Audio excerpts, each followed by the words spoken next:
कैसे हैं आप सब। तो आज हम बात करते हैं एक टॉपिक के साथ, और इस टॉपिक का नाम मैं यहाँ पर लिखे दे रहा हूँ। टॉपिक है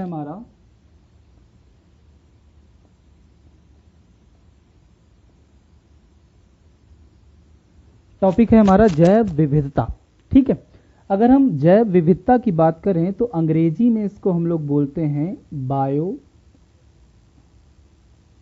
डाइवर्सिटी। जैव विविधता को अंग्रेजी में बोला जाता है बायोडाइवर्सिटी। और अगर हम बायो का मतलब जाने तो बायो का मतलब इसमें हमको मिलेगा जीवित, और डाइवर्सिटी का जो मतलब मिलता है वो होता है आपका विभिन्नता। तो बायोडाइवर्सिटी या जैव विविधता को अगर हम ब्रेक करें तो ब्रेक फॉर्म में हमको बायो का मतलब मिलता है जीवित, और डाइवर्सिटी का मतलब मिलता है विभिन्नता। तो इसी पर आज हमारी चर्चा होगी प्रॉपर तरीके से। ये वीडियो कई सारे पार्ट में रहेगा, क्योंकि एक पार्ट में इसको कवर करना पॉसिबल नहीं है, आप सभी लोग जानते हैं, मुश्किल है बड़ा। ठीक है, तो अब शुरू करते हैं। तो बायोडाइवर्सिटी की अगर बात करें तो एक पॉइंट हमारे पास सबसे पहले पूछा जा सकता है कि ये शब्द किसने दिया हमको। ठीक है, तो याद रखिए ये शब्द एक रोसेन नाम के भाई साहब ने दिया था। रोसेन नाम के एक वैज्ञानिक ने शब्द दिया था। अब इसके बाद अगर हम आगे बात करें तो एक और पॉइंट आता है, एक और भाई साहब हैं जिनका नाम है टिलमैन। टिलमैन की अगर बात करें तो टिलमैन की एक परिभाषा जो है वो बहुत ही फेमस है जैव विविधता या फिर बायोडाइवर्सिटी के संदर्भ में। परिभाषा क्या है थोड़ा सा समझिए, इससे एक पॉइंट भी आपका बनता है, एक क्वेश्चन भी बन जाता है। परिभाषा कुछ इस प्रकार है कि जिस क्षेत्र में जैव विविधता जितनी ज्यादा होगी, जिस क्षेत्र में जैव विविधता जितनी ज्यादा होगी उस क्षेत्र में उत्पादन उतना ही ज्यादा होगा, और साथ ही साथ उस क्षेत्र का पारितंत्र भी स्थायी होगा, मतलब बहुत अधिक स्थायी होगा, ज्यादा स्थायी होगा। तो कभी भी आपसे अगर प्रश्न पूछा जाता है कि निम्नलिखित में से किस क्षेत्र का पारितंत्र अधिक स्थायी होगा, तो आपको याद रखना है कि अधिक जैव विविधता वाला क्षेत्र जो है वो उसी का पारितंत्र अधिक स्थायी होगा। तो ये टिलमैन की परिभाषा है, ये साहब इनका नाम है। तो याद रखिए जैव विविधता के बारे में शब्द दिया है रोसन ने, और टिलमैन की परिभाषा जो मैंने भी आपको बताई, आप नोट कर सकते हैं उसको वीडियो को जो है रिवर्स करके। ठीक है, अब आगे अगर हम बात करें तो एक पॉइंट और आता है कि बायोडाइवर्सिटी डे। बायोडाइवर्सिटी डे की बात करें तो ये होता है आपका, बायोडाइवर्सिटी डे की अगर बात करें तो ये 22 मई को होता है। 22 मई को होता है। याद रखिए ये 22 मई को जो बायोडाइवर्सिटी दिवस होता है ये किसके अकॉर्डिंग है, ये आपका यूएनओ के अकॉर्डिंग है। यानी यूनाइटेड नेशन ऑर्गेनाइजेशन के अनुसार जो बायोडाइवर्सिटी डे है वो कब होता है, 22 मई को होता है। लेकिन अगर बात करें कि इंडिया में जो बायोडाइवर्सिटी डे है, ये जो बायोडाइवर्सिटी डे है इंडिया में कब मनाया जाता है, तो याद रखिएगा 29 दिसंबर को मनाया जाता है। 29 दिसंबर को मनाया जाता है आपका बायोडाइवर्सिटी डे। अगर हम इंडिया के अकॉर्डिंग देखें तो यूएन के अकॉर्डिंग अगर आप देखेंगे तो यहां पर मैंने क्या लिखा हुआ है, 22 मई लिखा हुआ है। ठीक है, चलिए आगे अगर हम बात करें, इसको मैं रफ कर देता हूं।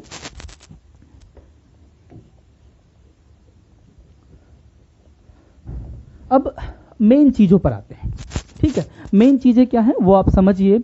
जैसे मैंने आपको बताया बायोडाइवर्सिटी के कुछ बेसिक और पॉइंट है वो आप समझ लें। जैसे मैंने कहा कि ये एक मैंने फिगर क्रिएट किया और इसको मान लिया कि ये क्या है कि 100% ये जैव विविधता है। इसमें मान लिया मैंने कि 100% जैव विविधता है। ठीक है, 100% जैव विविधता। अब इस 100% जैव विविधता में याद रखिएगा 70% और 30%। 70% इसमें क्या होंगे, 70% इसमें जीव जंतु होंगे, 30% इसमें जो है वो पेड़ पौधे होंगे।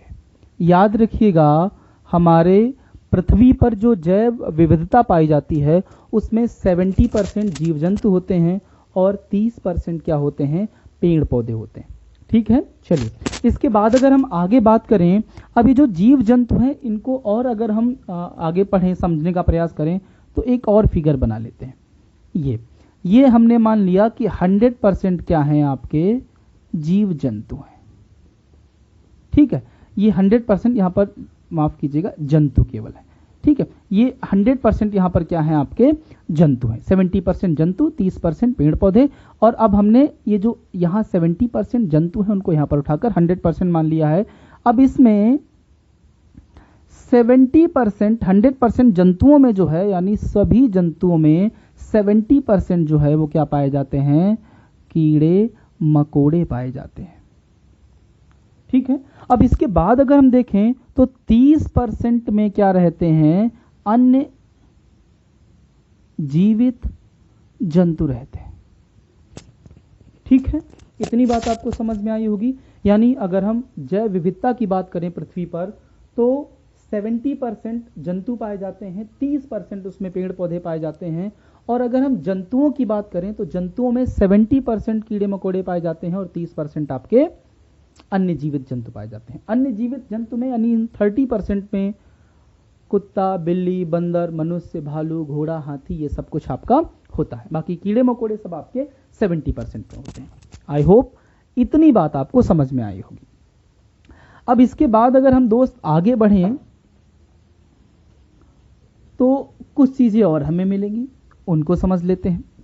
अब हमको क्या मिलेगा, थोड़ा सा शॉर्ट में लिख लूंगा। अब हमको क्या मिलेगा, बायोडाइवर्सिटी के टाइप, बायोडाइवर्सिटी के प्रकार, यानी जैव विविधता के प्रकार।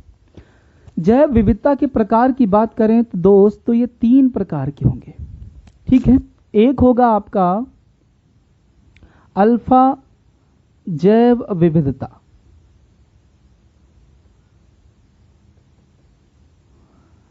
ठीक है, एक होगा आपका बीटा जैव विविधता, और एक आपका होगा गामा जैव विविधता। अब देखिए, इसको आप क्षेत्र कर लें, क्योंकि क्षेत्र के अकॉर्डिंग पढ़ना हमको। बायोडाइवर्सिटी के प्रकार, बायोडाइवर्सिटी क्षेत्र के प्रकार हैं एक्चुअली, यहां पर क्षेत्र, बायोडाइवर्सिटी क्षेत्र के प्रकार। ठीक है, अल्फा जैव विविधता क्षेत्र, बीटा जैव विविधता क्षेत्र और आपका गामा जैव विविधता क्षेत्र। तो सबसे पहले हम किसकी तरफ चलते हैं, जैव विविधता में अल्फा जैव विविधता की तरफ चलते हैं। ठीक है, समझने का प्रयास करते हैं इसको। अब देखिए, मान लीजिए ये एक बहुत बड़ा भूभाग है, बहुत बड़ा कोई क्षेत्र है, मान लेते हैं पृथ्वी है ये, और इस पृथ्वी पर एक ये छोटा सा हिस्सा है। इस छोटे से हिस्से में तमाम सारे पेड़ पौधे, मनुष्य, कीड़े मकोड़े, तमाम सारी चीजें यहां पर पाई जा रही हैं। यानी एक छोटे से भूभाग में, एक छोटे से भूभाग में पाई जाने वाली जैव विविधता को अल्फा जैव विविधता कहा जाता है, अल्फा बायोडाइवर्सिटी कहा जाता है। एक निश्चित क्षेत्र में पाई जाने वाली जैव विविधता को अल्फा जैव विविधता कहा जाता है। क्लियर है। अब अगर हम बात करें इसकी तरफ, तो ये पृथ्वी है और यहां पर एक और क्षेत्र हमने ले लिया, एक और क्षेत्र यहां पर ले लिया, पसीना बहुत आ रहा है, एक और क्षेत्र ले लिया यहां पर। देखिए, एक ये क्षेत्र हो गया, इसको ए मान लिया और इसको हमने बी मान लिया। अब इन दोनों के बीच में, इन दोनों के बीच में पाई जाने वाली बायोडाइवर्सिटी को हम लोग क्या बोलते हैं, बीटा जैव विविधता या बीटा बायोडाइवर्सिटी बोलते हैं। क्लियर है, नहीं समझे फिर बताते हैं। दो स्थानों के मध्य में पाई जाने वाली जैव विविधता को बीटा जैव विविधता या फिर बीटा बायोडाइवर्सिटी के नाम से हम लोग जानते हैं। करेक्ट। चल आगे बढ़ते हैं गामा जैव विविधता के बारे में। अब देखिए, ये क्या है, पृथ्वी है, इसको अलग बना लेते हैं। ये पूरी पृथ्वी हमने ले ली, एक बहुत बड़ा भूभाग ले लिया, बहुत बड़ा क्षेत्र ले लिया, और इस बड़े भूभाग पर तमाम सारी जो है वो जैव विविधता पाई जा रही है। ये समझिए, एक छोटे से स्थान पर पाई जाने वाली डाइवर्सिटी को अल्फा डाइवर्सिटी बोलते हैं। एक दो स्थानों के मध्य में पाई जाने वाली, दो क्षेत्रों के मध्य, दो निश्चित क्षेत्रों के मध्य में पाई जाने वाली जैव विविधता को बीटा जैव विविधता बोलते हैं। और बहुत बड़े भूभाग पर पाई जाने वाली जैव विविधता को गामा जैव विविधता के नाम से जानते हैं। यानी अगर पूरे पृथ्वी की जैव विविधता की बात करें तो कैसी है, गामा जैव विविधता है। या पूरा पृथ्वी जो है कैसा जैव विविधता क्षेत्र है, गामा जैव विविधता क्षेत्र है। करेक्ट है। अब जैसे एक छोटा सा क्षेत्र मान लीजिए यूपी, मान लीजिए यूपी में कैसी डाइवर्सिटी है, तो हम बोलेंगे अल्फा। अब जैसे यूपी और राजस्थान मान लीजिए, इनके बीच में कैसी डाइवर्सिटी है, तो हम क्या बोल सकते हैं, बीटा डाइवर्सिटी है। उम्मीद करता हूं ये टाइप समझ में आए होंगे, जैव विविधता जो क्षेत्र होते हैं उनके प्रकार आपको समझ में आए होंगे। ठीक है, आगे बढ़े हम लोग, चलिए मूव करते हैं।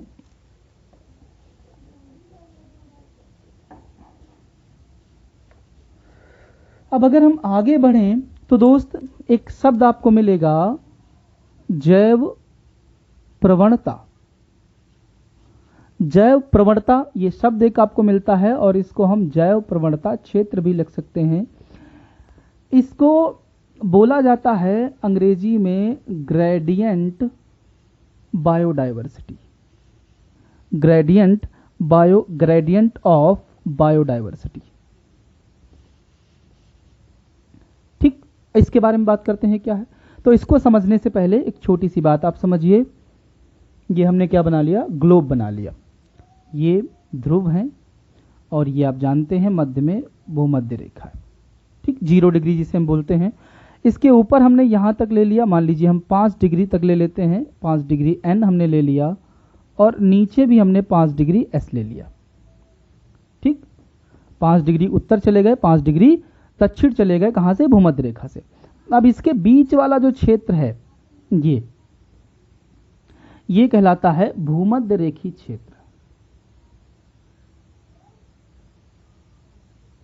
भूमध्य रेखी क्षेत्र, ठीक है, ये बीच वाला भूमध्य रेखी क्षेत्र कहलाता है। और हम सब जानते हैं कि यहां पर निम्न वायुदाब होने के कारण और गर्मी अधिक होने के कारण, क्योंकि यहां पर तापमान जो है 27 डिग्री सेल्सियस प्लस रहता है, इससे ऊपर काफी रहता है, तो इसलिए बारिश बहुत ज्यादा होती है, तो जैव विविधता बहुत ज्यादा पाई जाती है।